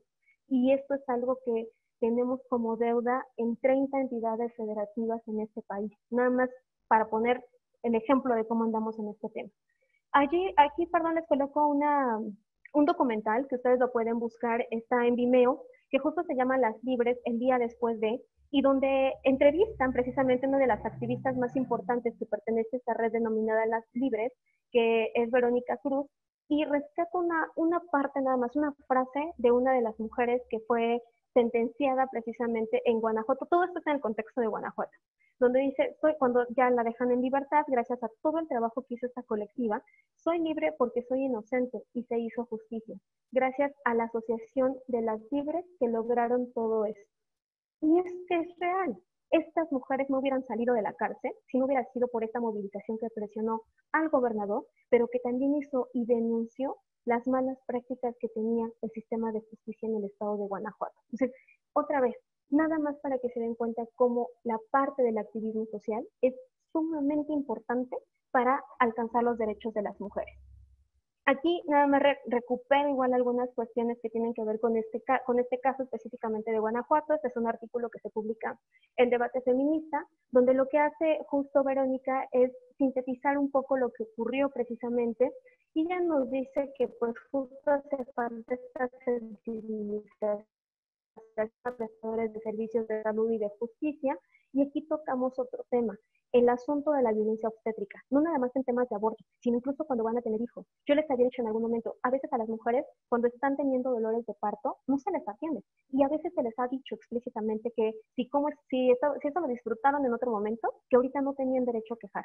Eso es violencia obstétrica. Y en temas de aborto, pues justo también narra precisamente parte de estas experiencias que les decía el personal de salud a las mujeres que llegaban precisamente con algún aborto, y las mujeres no hacen eso. O sea, las mujeres no pueden abortar porque pues, si se embarazan, su naturaleza es que tengan a los hijos. Mujeres como tú no debieran hacer. Si tú quieres que se muera el producto, estamos hablando de eso, no podemos ayudarte. Hazle alegrado así sin anestesia. O sea, son frases que escucharon en el momento de estar en esa situación crítica en la que ya se encontraban, y es importante decirlo. Muchas de ellas no llegaron ahí porque se hayan tratado de provocar un aborto, sino que fueron abortos espontáneos. Hubo mujeres que llegaron con un sangrado y cuando despertaron tenían a los policías esperándolas para llevarlas presas. Entonces, esto es lo que tenemos que revisar, cómo sigue ocurriendo en todo el país. Hay un caso específico que es el de Alma Yareli, que da pauta precisamente para todo este trabajo que hacen Las Libres. Ella fue sentenciada a 27 años con 6 meses de prisión, y de marzo prácticamente al 19 de mayo del 2010 recibe apoyo precisamente de Las Libres, recibe apoyo precisamente del aparato jurídico que está en el CIDE, y en mayo es cuando la dejan en libertad a través precisamente de estos procedimientos que se hacen entre las organizaciones civiles y entre el trabajo académico. Si no aprendemos a tejer redes, nos va a costar más tiempo y más años también. Y justo ahí el problema que tenemos en muchos códigos penales en los estados, de aborto a homicidio en razón de parentesco, porque esto aumenta las penas sin duda. Entonces, muchas de estas mujeres fueron sentenciadas bajo este tipo penal de homicidio en razón de parentesco. Otra de las estrategias que ha servido, y como lo mencionaba Verónica en el documental y en el texto que elabora, es justo que el trabajo que hace el ciberactivismo, o sea, llevarlo a las redes, evidenciarlo, hacerlo público, fue una de las medidas, de las estrategias que se tomaron para que se tomaran cartas en el asunto también, ¿no? Y después de mayo, prácticamente el 7 de septiembre del 2010, o sea, nada más para que se den cuenta de cómo, qué tan lejos vamos en este tema, ¿no? Son liberadas otras 8 mujeres, también gracias al trabajo que hacen las libres. Esto ocurre en 2010, démonos cuenta cuando se despenaliza en la Ciudad de México. De esa fecha hasta acá, ¿cuánto tiempo ha pasado y qué tanto se ha avanzado en esta agenda? En ese momento, Verónica decía, tenemos que exigirle al gobierno que haya acceso efectivo al aborto legal, amplíen las causales, que se elimine el tipo penal del aborto. Este es el asunto neurálgico de la despenalización, y que haya prestadores de servicios de salud y de justicia que respeten los derechos humanos de las mujeres, aunque vayan en contra de sus creencias personales, morales, religiosas y sus prejuicios. Entonces, ahí también les pongo un informe nada más de lo que se ha tratado de recuperar en la Ciudad de México, y ver que en la Ciudad de México de 2007 a 30 de junio de 2020 han ocurrido 226.904 interrupciones legales del embarazo. La escolaridad de las mujeres en un 42% están en la preparatoria, el 31.40% en secundaria. El estado civil tenemos solteras, unión libre y casada. Les pongo solamente, son poquitos datos, pero les dejo ahí el link también para que puedan ustedes consultar esta información. Y por supuesto, los mitos y preguntas que hay sobre el aborto. Siria ha sido una de las ONGs que más fuerza ha tenido en este país para impulsar la despenalización del aborto, y todos los mitos que han existido a su alrededor. Entonces, ahí también tenemos como en términos globales, qué es lo que está ocurriendo a nivel mundial. 3 de cada 4 abortos practicados en África y en América Latina discurrieron sin condiciones de seguridad. O sea, dense cuenta cuántas vidas de las mujeres están en riesgo precisamente en estas prácticas. Hay un documental que apenas se proyectó en este proyecto de ambulante que existe en este país, que habla precisamente sobre esta movilización que se llevó a cabo en Argentina, que no concluyó, digamos, de la manera que se hubiera deseado, pero si algo nos dejaron como lecciones las argentinas también fue que no podemos bajar la guardia, y que justo este trabajo entre redes, entre diversas organizaciones feministas y la mediatización de estos problemas también son estrategias importantes que debemos aprender para llevarlos a cabo, precisamente que haya temas que se coloquen en la agenda pública, que se lleven a la agenda legislativa y que tengan perspectiva de género. Cuando hablábamos de estas cuestiones tan teóricas ayer, dense cuenta cómo en Argentina, cuando ocurre todo esto, pues en todos los lugares se hablaba del tema, ¿no? Entonces, se coloca en la agenda pública, llega no llega a buen puerto finalmente, o al menos a lo que se esperaba, pero la realidad es que el siguiente paso es seguir insistiendo precisamente para seguir impulsando la reforma, porque en esta legislatura hubo personas que, apelando precisamente incluso a la religión, dijeron no a esta reforma, ¿no? O sea, es un documental muy emotivo también, porque recupera muchas historias de vida de mujeres que estuvieron en riesgo precisamente por haberse practicado abortos en lugares clandestinos. ¿Cuáles son las enseñanzas? Decía, construir este debate público, trasladarlo a la agenda, y otra cuestión bien importante, o sea, en México, digo, en mi experiencia después de todas las marchas a las que he ido, la del año pasado no tiene precedentes. O sea, fue una marcha no nada más por la cantidad de mujeres que estábamos congregadas allí, sino también por la cuestión intergeneracional que acompañaba esta marcha. ¿Por qué?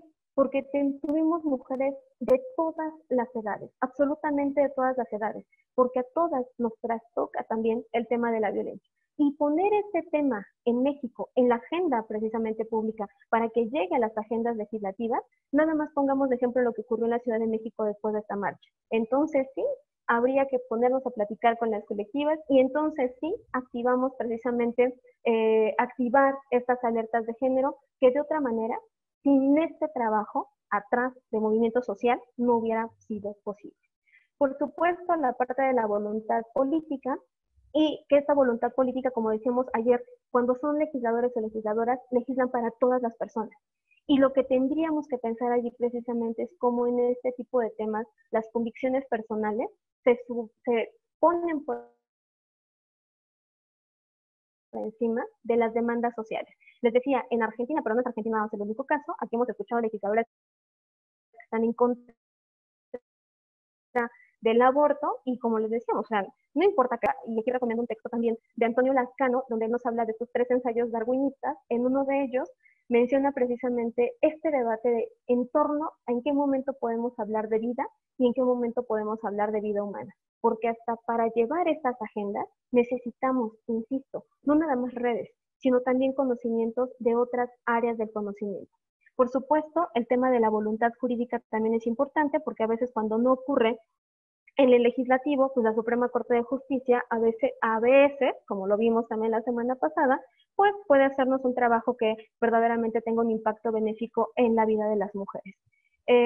Además de la voluntad jurídica, decíamos también, está el trabajo que se hace desde la academia, de investigación, y está el trabajo que hacen las ONGs a nivel nacional e internacional. Todo este conjunto de redes, ayer hablábamos de los factores endógenos de los que tenían que llegarse las y los legisladores para proponer estas agendas, es considerar a todas estas actoras y actores precisamente que están dando también aportes importantes para trasladarlos en derechos a partir de una agenda legislativa. Pongo aquí otro tema, nada más como una invitación a temas pendientes que hay sobre este tema, que es justo el derecho a la reproducción asistida. Forma parte del derecho a decidir de manera libre, responsable e informada sobre el número y el espaciamiento de sus hijos, previsto en el artículo 4 de la Constitución Política de los Estados Unidos Mexicanos. El Instituto de Investigaciones Jurídicas tienen un texto sobre bioética donde han analizado mucho también sobre lo que implica la maternidad subrogada, lo que implica en términos mercantiles también cuando le pagas a una persona para que pueda alquilar el vientre, o sea, todas estas cosas que no están todavía atravesadas por el ámbito legislativo, llegaron más rápido a la parte del ámbito judicial, pero que merecen precisamente una atención importante en la agenda legislativa. Las uniones familiares conformadas por 2 mujeres tienen derecho al reconocimiento de sus hijos y finalmente, solamente puse algunas, o sea, hay más, pero nada más como para que las tengamos aquí en cuenta de estos temas pendientes. En la comaternidad no es el lazo biológico lo que determina la afiliación con una de las madres, sino la voluntad procreacional. O sea, estos temas que han sido consecuencia precisamente de la garantía de otros derechos como los matrimonios entre personas del mismo sexo, pues han devenido precisamente en tener que plantear este acceso a otros derechos que han llegado ya a la Corte. Aquí tenemos también, lo decíamos, un problema ayer con el tema del financiamiento. La semana pasada Esperanza Palma publicaba un artículo donde hacía un análisis precisamente objetivo desde esta parte de lo que ha implicado precisamente este gobierno, y rescato nada más una de estas frases que ella, de estos párrafos que ella ponía, ¿no? El gobierno de la 4T puede representar retrocesos graves para las mujeres si las políticas en puestos clave, a las mujeres, sus propias aliadas y colectivo feminista no logran hacer de contrapeso al presidente. Estamos ante el riesgo de desmantelamiento de instituciones clave en el impulso a una agenda de género y ante la ausencia de una estrategia gubernamental eficaz para combatir el feminicidio y la violencia que no ha cesado. Hace alusión precisamente a los recortes, hace alusión también a lo que implicaba el incremento de violencia en este contexto en el que nos encontramos. Entonces, sí tenemos que ser oposición desde los diversos ámbitos, pero como les decía y como lo sugiere Esperanza, ¿no? O sea, no se vale ser oposición nada más de me quejo y el gobierno no sirve y etcétera, etcétera, porque también está la otra parte y en esto he sido muy insistente. ¿Qué se dejó de hacer en otros momentos para llegar a la situación en la que estamos? ¿Y qué es lo que estamos haciendo como activistas, como académicas, como políticas para tratar de que esto se siga convirtiendo en una oposición? Por supuesto, aquí hablo precisamente desde el ámbito de las colectivas, de las feministas, que no necesariamente son mujeres políticas, pero justo lo que ocurría, ¿no? O sea, después de esa marcha multitudinaria de marzo pasado, ¿qué hacer o qué hicimos con toda esa indignación? Pongo algunos ejemplos nada más, y esto quizá para darnos cuenta de lo que nos falta por hacer, pero que no hemos parado, que la pandemia no nos ha parado, ni un gobierno nos ha parado, ni los gobiernos estatales nos van a parar. O sea, se van a seguir haciendo cosas todo el tiempo desde esas organizaciones. Les decía, las colectivas feministas, cuando se dieron cuenta que se bajaron los presupuestos, pues entonces surgieron un montón de redes de abogadas feministas para dar acompañamiento de forma gratuita, no nada más en estos temas, o sea, de violencia al interior de las familias, sino en muchos otros temas, ¿no? Las revistas feministas también que surgieron, y que es impresionante ver cómo muchas de las mujeres que hoy son parte de la cuarta ola son chavas que están en la secundaria, que están en la prepa, o sea, que hay un impacto generacional y que esto de enseñar al feminismo ha tenido estos efectos precisamente también de que hoy haya más mujeres insertándose en esto, en los diversos feminismos, porque eso también soy muy insistente, no es un feminismo. Tenemos una base común, que es alcanzar precisamente esa igualdad en el acceso a derechos. Pero tenemos muchos feminismos, muchas causas distintas también.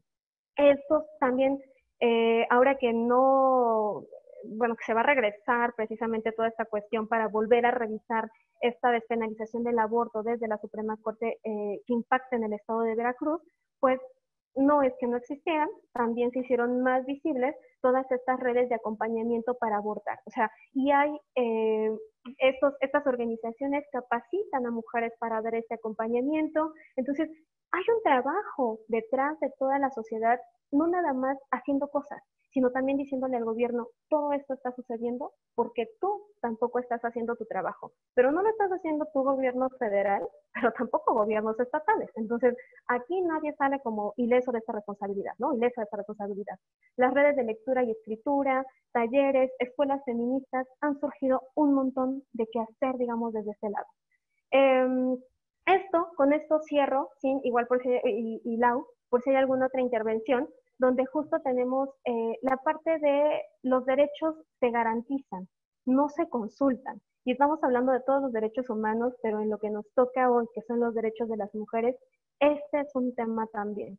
Y esto nada más lo pongo como preguntas para que de cara a las próximas elecciones, y justo en particular para las mujeres que están en el ámbito político y los hombres que también están en el ámbito político, hacernos ciertas preguntas para ver cómo formulamos nuestras agendas, y no solo eso, para ver por qué a veces esta desconfianza en las mismas fuerzas políticas tiene que ver con estas alianzas que se hacen, ¿no? O sea, ¿cuál es el costo político de generar alianzas con ideologías supuestamente opuestas con otras fuerzas partidistas?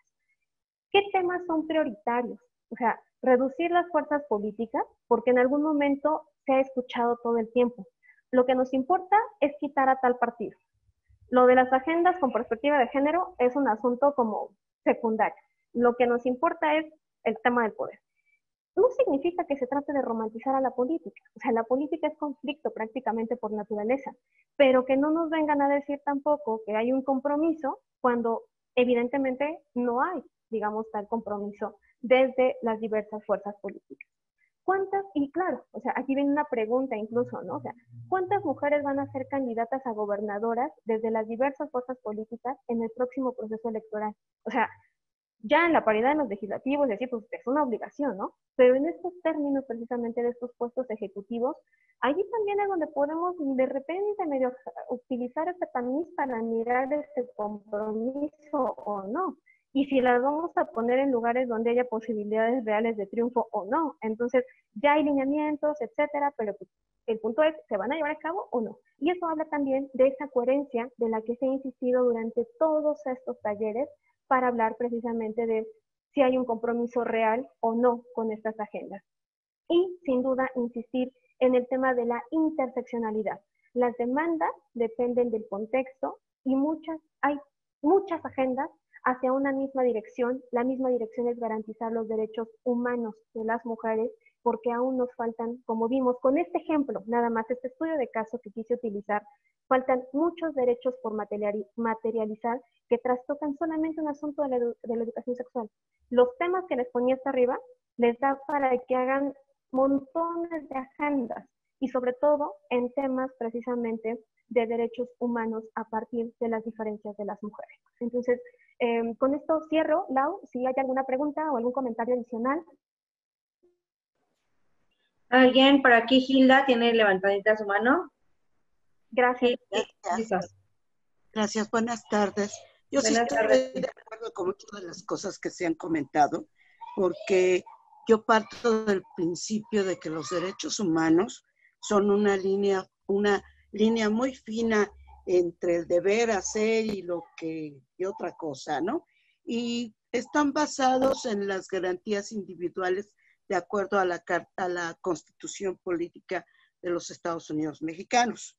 Cuando nosotros como no persona pública, que formamos parte de la sociedad y que no estamos inmersos totalmente en política, no entendemos y no definimos que el derecho humano está totalmente vinculado a las garantías y libertades que yo tengo como ciudadano, entonces tenemos perdida la batalla, porque nosotros supuestamente somos los que vamos a comunicar a las fuerzas políticas qué es lo que necesitamos, que ellos expongan para poder hacer políticas públicas y entonces poder tener la fuerza, por un lado. Por otro lado, también existe esa situación en la que yo estoy de acuerdo, que todavía nos falta un poquito como mujeres estar en los lugares correctos para poder estar dentro de las decisiones importantes que se tomen, ¿no? En materia, todas las materias, no nada más política, estoy hablando economía, trabajo, en todas. Mientras nosotros no estemos bien ubicadas en dónde son los puestos de toma de decisión importantes y nosotros no tengamos una comunicación abierta con todas las personas que nos rodean o esas redes de las que hablan ustedes, que no tengamos un fin comunitario, nos va a fallar mucho. Ese es mi comentario hasta ahorita. Gracias. Gracias, Gil. ¿Alguien más que quiera participar levantando su manita? ¿No? ¿Nadie? ¿Por ahí? No. No, Angie, creo que ya no. Perfecto, Lau, muchas gracias. Y pues bueno, Gil, agradecerte también tu participación, este aporte, por supuesto, sin duda, como se pueden dar cuenta, y creo que este es el mensaje que me interesa dejar más bien, hay muchos temas en los que falta muchísimo trabajo por hacer. O sea, ya tenemos derechos que están reconocidos, pero nos sigue haciendo falta el otro paso, que es materializarlos, y materializarlos considerando todas las desigualdades existentes, ¿sabes? O sea, todas las y los teóricos de la democracia, de las democracias constitucionales, coinciden precisamente que para llegar y poder ejercer nuestros derechos políticos en condiciones de libertad y de igualdad, necesitamos precondiciones. Derechos de libertad, como decían, acceso a la información, pero también necesitamos garantías de derechos sociales. Y por derechos sociales, el más básico es el derecho a una vida digna.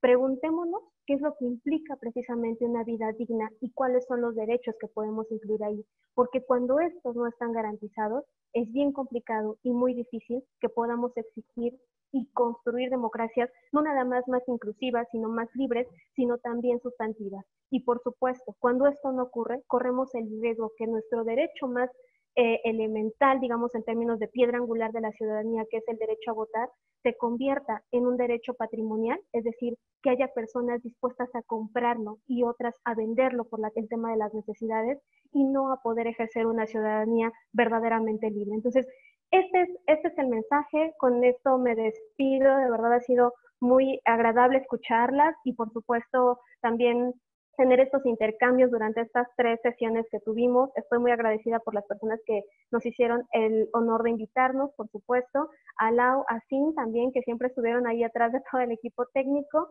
Efraín, que pese a todas las adversidades también por allí está, por supuesto a mi propio equipo técnico, Iván, Sara y Cami, que también, aunque ustedes no lo crean y no los vean, son parte importante del equipo. Y claro, si tenemos que reconocer el trabajo, tenemos que empezar por decir y nombrar, y me faltan muchos, por supuesto, que están haciendo posible que esto llegue a otras personas, pero al menos desde este ámbito que ha facilitado que yo esté aquí, a todas y todos ustedes les agradezco mucho su apoyo, y por supuesto a las personas interesadas que convivieron conmigo estos días también, muchas gracias. Tenemos muchas cosas por hacer todavía, no importa el ámbito, o sea, desde tu familia hasta el ámbito de la política, se puede y se tienen que seguir haciendo cosas si queremos verdaderamente democracias sustantivas. No nos queda de otra. El punto es no parar. Ay, no sé, creo que Gil quiere decir algo finalmente. Sí, por ahí la tenemos. Gracias. Hay algo más que quiero hacer visible. Vamos a hablar de visibilidad. Acabo de recordar que tenemos unos porcentajes de abuso sexual infantil tremendamente horribles. Y también hay un abuso para las personas de la tercera edad que no están visibilizados.